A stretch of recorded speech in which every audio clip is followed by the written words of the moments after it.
Hey folks, Erick Stakelbeck here. Welcome to the Watchman Newscast, our last newscast of November 2019. It's hard to believe how time flies. We won't be back with you here on the newscast next Thursday, November 28th, because of course, here in the United States, it is the Thanksgiving holiday. So enjoy your turkey. We'll see you back here on December 5th on the Watchman Newscast. Now, since we have a 2-week hiatus, I want to give you an update, something for you to be looking at over the next 2 weeks before we get back together. And I'm talking about Great Britain. Before I do that, I just want to encourage you to subscribe to our Watchman News channel exclusively right here on YouTube. Like what we are doing, give us a big thumbs up. We're bringing you the kind of cutting edge updates and reports that you just won't hear anywhere else. And we are growing by leaps and bounds. So a big thank you to everyone who's subscribing and tuning in, not only to the exclusive content here on the Watchman Newscast, but the Watchman television show. We're bringing you the segments and clips right here on YouTube at the Watchman News channel. So if you have not subscribed, tell everyone over Thanksgiving dinner at the dinner table to subscribe to the Watchman News channel. Okay, Great Britain. I just returned from a great trip to the UK. Now, I was in Israel attending a Christian media summit there in Jerusalem. On my way back to the States, I made a pit stop in London. 1 day in London. I love London. I love Great Britain. I wish I could have spent more time there, but nevertheless, 1 day, and I was there for twofold reason, folks. Number one, I interviewed Israel's ambassador to the UK, Mark Regev, at the Israeli embassy in London. Now, Ambassador Regev is an eloquent spokesman, a long-time eloquent spokesman for the Jewish state. So great choice to be ambassador there in that pivotal country in the UK. And also, after that, we had a QAEDA UK, Christians United for Israel, United Kingdom event at the Israeli embassy in London. Great event, folks, attended by influential Christian and Jewish leaders from around the UK, and I delivered a pretty strong message to them, a message I would say of encouragement. Number one, look, think about it, folks. Great Britain, the United States, and Israel, to my mind, are the three indispensable democracies. And the three countries have a very special relationship. That's number one, that we have to preserve. That may be in jeopardy. I'll get into that in a minute. But number two, the other message that I exhorted them with was to reclaim their birthright. Think about it. In the 19th century, during the 1800s, the modern Christian Zionist movement was born in Great Britain. People like Lord Alfred Balfour, author of the Balfour Declaration, William Heckler, who worked very closely with Theodore Herzl, the father of modern Zionism.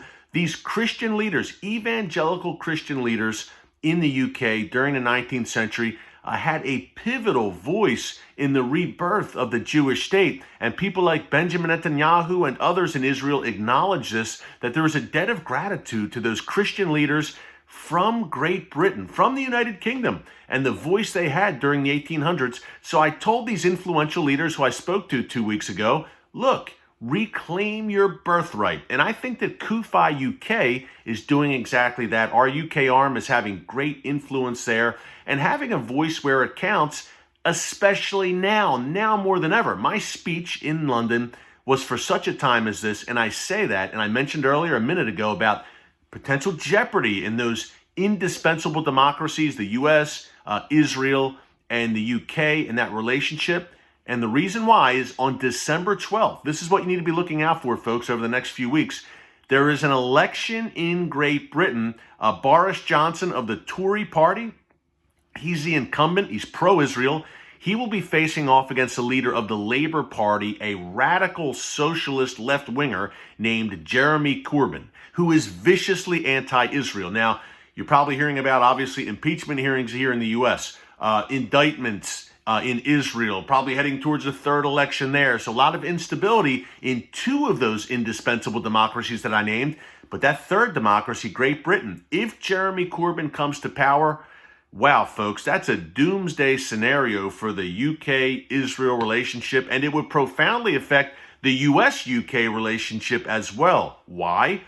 Let's give you an idea of who Jeremy Corbyn is. He's a radical socialist on the economic front, the cultural front, but also when it comes to Israel, when it comes to foreign policy, This is a man who has called Hamas and Hezbollah, the vicious terrorist organizations, quote, his friends. That's right. In 2012, he shared a stage with a Hamas leader, Khaled Mashal. In 2014, he laid a wreath at a memorial ceremony in Tunisia that was honoring the Palestinian terrorists behind the 1972 Munich Olympic massacre, in which 11 Israeli athletes were killed. Corbyn attended a ceremony honoring the terrorists behind that massacre. Folks, that's a tip of the iceberg. Google Jeremy Corbyn Israel or Jeremy Corbyn anti-Semite, and you'll get a lot of material. Folks, to give you an idea of how bad it is, members of his own party, of the Labour Party in Great Britain, have left the party and accused him of anti-Semitism. That's his kindred spirits on the left. Even they are saying that he is a friend of anti-Semites and a vicious opponent of Israel. So, dangerous times. Look, the stakes were high. I don't think it was any coincidence that I was called to spend a day there in London and speak there and kind of encourage the Christian and Jewish leaders in the UK to stand strong.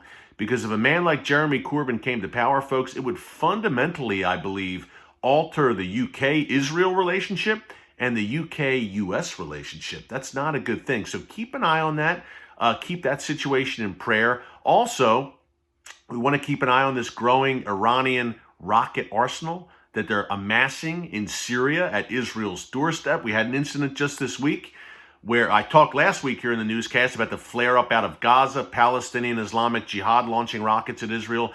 Now we have the Iranian regime apparently firing 4 rockets this week out of Syria towards Israel. Thankfully, Israel's Iron Dome missile defense system shot them down. But it gives you an idea. The Iranian regime is committed, fully committed, to establishing a beachhead in Syria from which to attack Israel. Israel, by the way, struck back after those rockets were launched out of Syria and hit some Iranian targets inside Syria. So dangerous times. But look, God sits on the throne, as we know, and we're going to continue to document all of these breaking events here for you on the Watchman Newscast. So again, subscribe, like what we are doing, tell your friends, your family members at Thanksgiving dinner, enjoy your Thanksgiving, and while you're at it, you can join CUFI.org, that's CUFI.org, and check out Thanksgiving Friday. Black Friday will be a nice Friday that evening because the Watchman show from the UK, the very interview I mentioned earlier with Ambassador Regev, that airs on Friday, November 29th on TBN at 10:30 p.m. Eastern here in the States. And then Sunday, December 1st on the Fox Business Network at 12:30 a.m. Eastern. So there's your marching orders. I like to say every week, hey, join our team at CUFI, the largest pro-Israel organization in the world, over 7 million members, CUFI.org.